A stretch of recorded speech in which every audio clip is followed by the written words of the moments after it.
बिस्मिल्लाहिर्रहमानिर्रहीम। अस्सलाम वालेकुम। मेरा नाम डॉक्टर मोहम्मद नूर फराज है।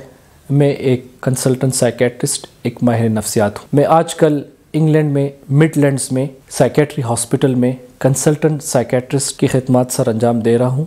इसके साथ साथ यूनाइटेड नेशन के इदारे UNODC से सर्टिफाइड एडिक्शन प्रोफेशनल। जैसे कि हमें पता है कि हमारी सोसाइटी में आजकल हर तरफ फ्रस्ट्रेशन है, एक स्ट्रेस का माहौल है, जिसकी वजह से हर बंदे के गुस्से को कंट्रोल करने का जो पैमाना है वो लिबरेज हो चुका है। इंसान अपने गुस्से को कंट्रोल नहीं कर पाता क्योंकि फ्रस्ट्रेशन और एक स्ट्रेस का माहौल है।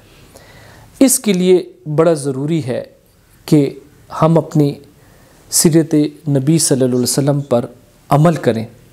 हमारे गुस्से को कंट्रोल करने का सबसे प्यारा हल हमारे पैगंबर अलैहिस्सलाम हज़रत मोहम्मद सल्लल्लाहु अलैहि वसल्लम ने अपनी हदीस शरीफ में, जिसका मफ़हूम ये है कि जब भी आपको गुस्सा आए आप अपने सोच को डाइवर्ट करें।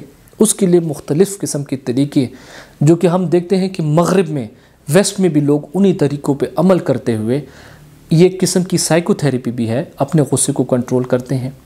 जैसे कि अगर आप खड़े हैं तो बैठ जाएं, बैठे हैं तो लेट जाएं, अपनी पोजीशन चेंज कर लें, एक गिलास पानी पी लें, उससे भी इंसान को तसल्ली मिलती है। इसके साथ साथ अगर बहुत ज़्यादा गुस्सा है तो मुंह पर पानी की छींटे लगा दें या आप वज़ू कर लें, मसा करें। जिस तरह इंसान मसा करता है अपने सर को, गीले हाथों से गीले हाथ अपने सर पे फेरते हैं, उससे भी इंसान के गुस्से में काफ़ी हद तक कंट्रोल हो सकता है। इसके अलावा अच्छी बात यह है कि जब भी आपको गुस्सा आए तो उस टाइम आप गिनती करना शुरू कर दें, 1 2 3 या फॉरवर्ड और बैकवर्ड डायरेक्शन में।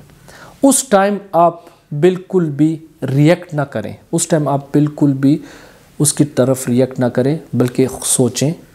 1 घंटा 2 घंटा आराम से तसल्ली के साथ अपना माहौल चेंज करें, बाहर निकल जाएं, हल्की फुल्की वॉक करें और अपने गुस्से पर सोचें।